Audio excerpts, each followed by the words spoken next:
பார்வதி பதயே ஹர ஹர மகாதேவ. ज्वलन्तीं वैरोधनीं कर्मफले दुष्टां दुर्गां देवीं शरणमहं प्रपद्ये सुतरसितरसे नमः. அற்புதமான மகாயாக கிரமம். இந்த மகாயாக கிரமத்தை அனுஷ்டிக்கணும்னு அண்ணா சொல்றது பிரகாரம் காசியிலிருந்து புஸ்தகத்தை தரவழிச்ச நாள் எவ்வளவு தெரியுமா? ஒரு வாரம் தான். எல்லாரும் 6 மாசம் முன்னாடி புஸ்தகத்தை எல்லாம் தரவழிச்சதெல்லாம் பார்க்கல. அவர் சொன்னதை அனுசரிச்சு பேசுறேன். அனுகிரகம் இருந்தவாளுக்கு ஸ்புரிக்குன்னு சொல்லுவா. புஸ்தகத்தை பார்த்தா ஸ்புரிக்கணும். அது உடனே அது நம்மளுடைய நாலேஜுக்கு வரணும். அதனால்தான் அவித்யா வாசனையா அஸ்மின் மகதி சம்சார சக்கரே கேனாபிகி புண்ணிய கர்ம விசேஷேன இதானீம். இந்த மனுஷ ஜென்மாக்கு முன்னாடி எவ்வளவு ஜென்மா எடுத்திருந்தோமோ அந்த ஜென்மாந்தர வாசனையினால இந்த புஸ்தகத்தை பார்த்தா நமக்கு புரியணும். இந்த புஸ்தகத்தை ஒரு வாரம் உட்காந்து வாத்தியாராத்து போய் பாடம் வச்சு இது இப்படி பண்ணணும் அப்படி பண்ணணும்னு யாரும் சர்ச்சையெல்லாம் பண்ணல. சந்நிதியில வந்த புஸ்தகத்தை ஸ்ரீவத்சன்னா விரிச்சார். அது மாட்டுக்கு அழகா போயிட்டு இருக்கு வண்டி. அப்படி இதெல்லாம் குருவனுடைய கிருப்பை, ஆச்சாரியாருடைய கிருப்பை இருந்தால்தான் இதெல்லாம் நடக்குங்கிறது சத்தியம். இங்க ஏதோ 10 பேருக்கு தான் தெரியும்னு இல்ல, இங்க வீடியோல பாக்குறவங்க தெரிஞ்சுக்கணுங்கிறதுக்கோசரம் அது சொல்றேன். சத்தியமான வாக்கியம் என்னன்னா, ஒரு குரு கிருப்பை இருந்தா ஸ்புரிக்கும். அந்த ஸ்புரிச்ச காரியம் கரெக்டா நடக்கும். அதுல தவறு இல்லாமல் பண்ணக்கூடியதான காரிய கிரமம் தான் ரொம்ப முக்கியம். அப்படி 6 நாளா 5 நாளா நடந்துட்டு வருது. திங்கள், செவ்வாய், புதன், வியாழன், வெள்ளிக்கிழமை. இன்னைக்கு ஒரு காலத்திலையும் ஒரு தேவதைக்கு பூஜை. ஒரு தேவதை மாதங்கிக்கு நேத்தி காலம்பரை, நேத்தி காலம்பரை வாராகிக்கு தேவதை. இந்த வாராகிக்கு பூஜை பண்ணும்போது கல்பத்துல பார்த்தேன்னா நிசப்தமா இருக்கக்கூடிய பிரிண்ட் ஆஃப் சைலன்ஸ்ல அந்த வாராகிக்கு பூஜை பண்ண சொல்லலாம். புத்தகத்துல சத்தமே கூடாதான். அதான் நான் சொன்னேன், மகா ஆஸ்வினம்னு பேரு யாகத்துல. அந்த ஆஸ்வினம் அதிராத்திரம்னு பேரு யாகங்கள்ல. ராத்திரி விடிய ஆஸ்வினம் சொல்லும். அது போல விடிகாலம் 3 மணிக்கு அந்த வாராகி ஆரம்பிச்சு விடிஞ்சதுக்குள்ள பூர்த்தி பண்ணிடணும் அப்படின்னு நேற்று காலம்ப ரொம்ப அழகா நடந்தது வாராகி நவாவரணம். அது மாதிரி மாதங்கி நவாவரணத்துல குழந்தைகளை எல்லாம், மாதங்கிங்கிறது குழந்தைகளை கொண்டு வந்து வீணை வாசிக்க சொல்லி நிறைய பாட்டு பாட சொல்லி பூ பந்த கையில கொடுத்து குழந்தைகளுக்குள்ள விளையாட சொல்லி பாலா நவாவரணத்துல அப்படி பாலா நவாவரணம் நடந்தது. மாதங்கி நவாவரணத்துல வீணை வாசிக்க சொல்லி இப்படி ஒரு கல்பத்திலையும் சொன்ன பிரகாரம் அது லகுவா நடந்தாலும் அம்பாள் ஏற்றுக்கிற மாதிரி. ரொம்ப கூட்டம் 2000 ஜனங்கள் வந்து இங்க தரிசனம் பண்ணி 3000 பேர் சாப்பிட்டு இங்க ஒரே கூட்டமா கசகசன்றதா ஒண்ணும் நடக்காது.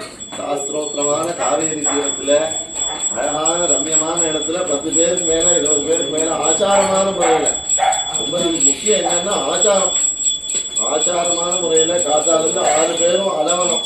இதெல்லாம் 6 பேரும் ஆகாரம் பண்ணாம சோமையாருக்கு எஜமான ஆகாரம் கிடையாது. 6ஆம் நாள் அமிர்தம் ஆயிடுச்சுக்கு அப்புறம் தான் ஆகாரம் பண்ணுவோம். அப்படி அதெல்லாம் சாப்பிடாம இருந்து ரொம்ப ஸ்ரத்தையா ஒரு காலம் தரிசனம் பண்ணிட்டு போறேன். அப்படி அற்புதமான முறையில சந்திரசேகர பவனம் அப்படிங்கிறதுக்கு ஒரு எடுத்துக்காட்டா இந்த வருடம் ஆரம்பமே பெரிய எடுத்துக்காட்டா இருக்கு. நான் சொல்றேன், இந்த கூடம்லாம் போராதுப்பா, பெரிய அன்னக்கூடம் கட்டணும் சாப்பிடறதுக்கு. பெரிய ஒரு ஆசிரமா இருந்தா தான் பொழுது நிறைய பேருக்கு அன்னங்கள்லாம் போடணும் அப்படின்னு வேண்டிங்க. அப்படி அற்புதமான யதோக்தமா நடக்கிறது, ஏதாவது சாஸ்திர வித்யா நடக்கிறது. வந்தவா எல்லாரும் உபாசனை பார்த்தா என்னமோ 25 வயசு 30 வயசு பையன் நினைச்சிடக்கூடாது. நீங்கெல்லாம் அந்த சாக்கா பகிர் சைவா விவகாரேஷு வைஷ்ணவா. சக்தி உபாசனம் பண்றவன் உள்ளுக்குள்ளதான் உபாசனை இருக்கும். அவனுடைய உள்ளுக்குள்ள இருக்கக்கூடியதான தர்மம் எப்படின்னா, மூங்கில் மரம் முளைக்கிற மாதிரியும். மூங்கில் விருட்சம் வச்செல்லாம் மூங்கில் செடி வச்சேன்னு வச்சுக்கோங்க, 5 வருஷத்துக்கு முளைக்காது. அப்படியே பார்த்த வண்ணமே இருக்கும். திடீர்னு ஒரு நாள் பார்த்தேன்னா 20 அடி வளர்ந்துருக்கும் மூங்கில் மரம். ஆஹா, நம்ம முந்தா நாள் பார்த்தோமே இந்த மாதிரி வளரலையே அப்படின்னு பார்க்கக்கூடாது. அப்படி இந்த சக்தி உபாசகாலாம் அதான் ஏதோ ஸ்ரீவத்சன்னான்னு கேள்வி பண்றோம், கிண்டல் பண்றோம், எல்லாத்தையும் பொறுமையா இருக்காரு. 5 நாளா நான் அவரை அந்த மாதிரி அப்படி இப்படின்னு ஏதோ சொல்லுவேன், எல்லாத்தையும் சகிச்சுப்பேன். ஆனா அவருக்கு இருக்கிற யோகி தான் அபாரமான யோகி தான். பாருங்க, நம்ம சுதர்சன் ஸ்ரீ பண்ணிட்டு இருக்கான், இன்னும் சாமானியம் நினைச்சுடாதீங்க, அவ்வளவு யோகிதை. எந்த புஸ்தகத்தை கொடுத்தாலும் படிப்பான். அப்படி யோகிதை உள்ளவாள்லாம் தர வச்சு, பிரவீனுக்கு தெரியாத விஷயமே கிடையாது. இனிமே தெரியாத சுவாமிகள் கிடையாது, தெரியாத விஷயம் கிடையாது, தெரியாத ஊர் கிடையாது, தெரியாத நதி கிடையாது, தெரியாத விருட்சம் கிடையாதுன்னு சொல்லிட்டே போலாம் பிரவீனை பத்தி. அப்படி எல்லாமே தெரிஞ்சவங்க. அப்படி அந்த மாதிரி உள்ளவாளை வச்சு, ஏன்னா யாகத்துக்கு ரித்துக்கள் பொறுக்கும் போது சொல்லலாம், மகனியாலாம் பொறுக்கணும். அப்படி அழகா எதிர்பார்க்காம, இவா என்ன தருவான்னு சொல்லி எதிர்பார்த்தாவெல்லாம் வந்திருக்கா. இவாங்க எவ்வளவு கோடி கொடுத்தாலும் போல, நாளைக்கு ஒரு கோதானம் பண்ணணும் சீவத்தன்னாக்கு அப்படின்னு, அத்வரியும் ததாபி அப்படின்னு, எனக்கு நான் பசுமாட்டை வச்சு நான் என்ன பண்றதுங்கிறேன். அப்படி இவ்வளவு எத்தனை வஸ்துக்கள், இந்த வஸ்துக்கள்லாம் ஆத்துக்குள்ள இருந்து வந்துட்டே இருக்கு. உள்ளுக்குள்ள எங்க இருக்குன்னு தெரியல. ரூபா ஏதோ பெரிய பாதாளம் ஏதோ உள்ளுக்குள்ள வச்சிருக்காளா என்னன்னு தெரியல, ஆற வந்துட்டே இருக்கு. எவ்வளவு நைவேத்தியம், எத்தனை பழங்கள், எத்தனை போக்குவரத்து. நம்மளால நம்மளுடைய திரவியம் நல்ல திரவியமா இருந்தா இந்த மாதிரி காரியத்துக்கு உபயோகப்படும். நம்ம பாபமா திரவியம் சம்பாதிச்சுட்டோம்னு வச்சுக்கோங்க, இந்த மாதிரி யாகங்களுக்கு நம்ம ஒத்தாசம் பண்ணோம்னே தோணாது. நம்ம பாரு சுவாமிகள் வந்த நேற்று சுவாமிகள் சொன்ன சுவாமிகள் சொல்லிட்டாப்பா, நல்ல திரவியமா ஒரு திரவியத்தை எடுத்து அவருக்கு கொடுத்துருங்க. நம்மளுடைய திரவியம் நல்ல திரவியமா இருந்து இந்த மாதிரி அம்பாளுடைய சன்னதியில போய் சேரும். அப்பதான் நம்ம சம்பாதிச்சது, நம்ம அனுபவிச்சது போக நம்ம கொடுக்கறதா நம்மளுடைய சொத்தே தவிர, நம்ம சேர்த்து வச்சது நம்ம சொத்து கிடையாது. நம்ம எவ்வளவு தானம் பண்ணணுமோ அதுதான் நம்மளுடைய சொத்து. அப்படி நல்ல இடத்துக்கு நிறைய உபகாரம் பண்ணி நாளைக்குள்ள நிறைய திரவியம் வரணும். இவாளுக்கெல்லாம் நிறைய சம்பாதனம் பண்ணணும். ராமலட்சுமி ராமேஸ்வர விவாகம், அபூர்வமான விவாகம் நாளைக்கு நடக்க போகுது. அதுக்கெல்லாம் நிறைய திரவியோபகாரம் பண்ணி நிறைய திரவியம் வந்து இவாளுக்கெல்லாம் யதேஷ்டமான சம்பாவனைகள் பண்ணி, அந்த திரவியம் மிச்சம் இருந்து 4 வேளை பாராயணம் நடக்கணும் நாளையில இருந்து அப்படின்னு நான் பிரார்த்தனை பண்ணிட்டேன். இன்னைக்கு மத்தியானம் மாமாட்ட சொன்னேன், நிறைய திரவியம் வரணும், திரவியம் மிச்சம் இருக்கணும், மிச்சம் இருந்து 4 வேளை பாராயணம் நடக்கணும் நாளையில இருந்து. அப்படி அம்மா நிறைய கடாட்சத்தை கொடுத்து, எல்லாருக்கும் நல்ல மனசை கொடுத்து, மனசு வந்து நல்ல விதமான மனசை கொடுக்கணும். இந்த மனசு நல்லா இருந்தாலும் அதுதான் தன்னமயித்யுபாசீதா நம்யந்தே ஸ்மை காமாஹ தன்னமயித்யுபாசீதா மானவான் பவதி. புஷ்பத்தை அர்ச்சனை பண்ணா எடுத்து தீர்த்தத்துல, அந்த விசேஷ ஆர்கியத்துல தீர்த்தத்துல தோத்து அந்த அந்த தேவதையினுடைய மந்திர மூல மந்திரங்களை சொல்லி சொல்லி சொல்லி சொல்லி அர்ச்சனை பண்ணாலே எதுக்கு பண்ணா?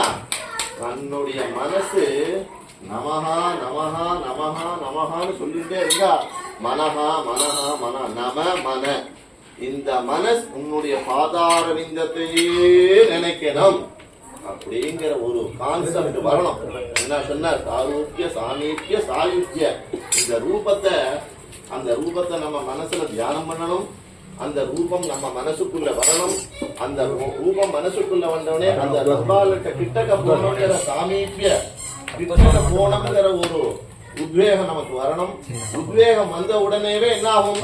சாயுஜ்யத்தை அடையணும். அப்பேற்பட்டதான மார்க்கம் சாமான்யமா இருக்கவங்களே எல்லாருக்கும் கிடைச்சிடாது.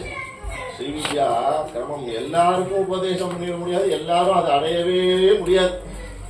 அடைஞ்சவாளை நம்ம உத்கோஷ்ட அவளுக்கு உபகாரம் பண்ணவே தவிர, நம்மளும் இந்த மாதிரி பண்ணணும்னா இந்த ஜென்மாவும் நடக்காது. பகுனாம் ஜென்மனா வந்து ஞானவாம் மாம் பிரபத்தியதே வாசுதேவா சர்வைதி சமஹாத்மா சுதுர்லபகான்னா கீதாச்சாரியர்.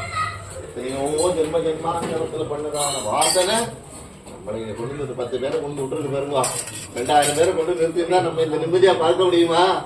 இந்த 10 பேரும் புண்ணியம் பண்ணிருக்கோம். அப்படி புண்ணியத்துக்கு மேல புண்ணியம். அப்படி புண்ணியமான காரியம். ஐயா அனுகிரகத்தை நீங்கெல்லாம் வாங்கிட்டு அவபிரத ஸ்நானம் கிடைக்குமா? பாபம் எங்கெங்கெல்லாம் தீர்த்தம் அவபிரதம் நடக்குதோ அங்க பாபங்கள்லாம் நிவர்த்தியா இருக்கணும். நம்மளுடைய சஞ்சிதமான பாபம் போய் ஆகாமியான பாபம் இருக்கு பாருங்க. அந்த ஆகாமி பாபத்தை நம்ம எதுல ஜெயிக்கலாம்? கர்மாவால, புத்தியால ஜெயிக்கலாம். சஞ்சிதமான பாபத்தை கர்மானுஷ்டானங்களால ஜெயிக்கலாம். வரப்போற பாபம் இருக்கு பாருங்க, அந்த பாபத்தை யாரால ஜெயிக்கலாம்? தன் புத்தியால ஜெயிக்கலாம். பாபம் பண்ணாமே இருந்தா நமக்கு வரப்போறது வராமல். இப்படி புண்ணியமான காரியம். காரண கலசம், அந்த தீர்த்தத்தினுடைய ஸ்பரிசம் கிடைச்சாலே போதும். அவ்வளவு உன்னதமான தீர்த்தம். வசின்யா தேவதைகள்லாம் அம்பாள் வர சீபுரத்துல இப்படி மரத்துல ஒட்டின்னு இருக்காலும் இந்த பாத தூளி நம்ம மேல படாதான். இவ்வளவு அழகா இன்னைக்கு காலம்பரை என்ன ஆவாகனம் 1.5 மணி நேரம் ஆவாகனம் பண்ணியிருக்காரு அந்த கலசத்தை. அத்தனை தேவதைகள் அத்தனை வேதபாகம் விழாக்கள் மட்டும் சொல்லியிருக்கிறதுல அவ்வளவு வேதபாகங்கள் சொல்லி ஆவாகனம் பண்ண தீர்த்தம். உங்களுக்கெல்லாம் ரொம்ப குளிப்பினை இந்த மாதிரி தான் விட்ராஜிகள் 2 தம்பதிகள் வந்திருக்கா. எனக்கு தெரிஞ்சு எங்க ஊர்ல இருக்கிறவா தம்பதிகள் நடராஜிகள் தான் ரொம்ப குளிப்பினை. வரும் நாளைக்கு பேங்க்ல போய் டிராப் பண்ணிட்டு வந்து கொடுத்துட போறாரு. அப்படி இந்த மாதிரி வந்தவாள்லாம் என்ன பண்ணுவா, அம்பாள் உபாசகாலாம் வந்திருக்கா, சாதாரண வரல. எல்லாரும் உபாசகாலாம் பரோபகாரம் பண்ணி இந்த மாதிரி யஜ்யங்கள் நடந்து நான் நீ ஒண்ணு சொன்னேன், நீ பரமஸ்ரேஷ் அடைஞ்சுட பெரிய கியாதி அடைய போறேன். ஒன்னும் அடைய வேண்டாம், அம்பாள் திருப்தி அடைஞ்சா போறோம், என்னுடைய பூஜையை ஏத்துண்டா போறோம். ஆச்சாரியாரோட கிருப்பை இந்த கிரகத்துக்கு அமைஞ்சிருக்கு. இந்த ஒரு 10 நாளைக்குள்ள இந்த கட்டணம் நிர்மாணம் ஆயிருக்குன்னா பார்த்துக்கோங்க. அப்படி ஆமா 10 நாள் தான் நான் வந்து பாக்கிறத ஏட்டா இதுல என்ன பண்ண போறேன், இப்படி இருக்கு என்ன பண்ண போறேன்னு என்ன பண்றது ஒன்றும் தெரியலன்னா பாட்டுக்கு பம்பாய் எழுதி போட்டான் ஊருக்கு. ஆனா எல்லாம் நடந்துருக்கு, இன்றைய நாள் நடக்கிறது சத்தியம். அப்படி சத்தியமான வாக்கியத்தை சொல்லக்கூடியதான வாய்ப்பை பிரபு சர்மா சொன்ன. பரா ஆவரணம் பரா பட்டாரிக்கான்னு அம்பா பர தேவதையும் பேர். இந்த லோகத்துக்கு இல்ல என்ன, பரலோகத்துக்கு நமக்கு என்ன தேவையோ எல்லாத்தையும் கொடுக்கக்கூடிய இந்த லோகத்திலையும் கொடுப்பள். நம்மளுடைய ஆத்மா அவளுடைய ஐக்கியமாகணுங்கிறத பரதேவத்தை பசந்தி பரதேவதா. அதுக்கு மேல வஸ்து இல்ல, இதுக்கு மேல சத்தியலோகத்துக்கு மேல லோகம் இல்லைங்கிற மாதிரி இதுக்கு மேல வஸ்து புத்தனால மனுஷனால வாக்கிலையும் அவனுடைய புத்தியிலும் அவனால சொல்லவே முடியாதுதான.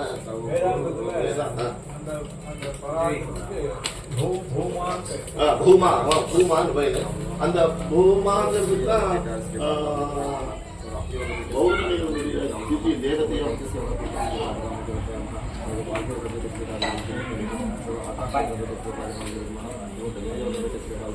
அப்படி அப்பேற்பட்டதான தேவதையினுடைய ஆபரணம் யாகத்திலையும் அப்படி யாகத்திலையும் இந்த தேவதைகள் தான் வந்து அந்த அக்னி ஸ்வரூபமா இருக்கக்கூடியதான அந்த அவிர்வாகங்களை வாங்கி கொண்டு போய் கொடுத்து சொர்க்கத்தை யஜமானனை கொண்டு போய் சொர்க்காரோகணம் ஏற்றான்னு யாகம். சொர்க்கத்துக்கும் மேல சொர்க்கத்துல இருந்தா புண்ணியம் எவ்வளவு நாள் இருக்குமோ அவ்வளவு நாள் தான் சொர்க்க வாசம்.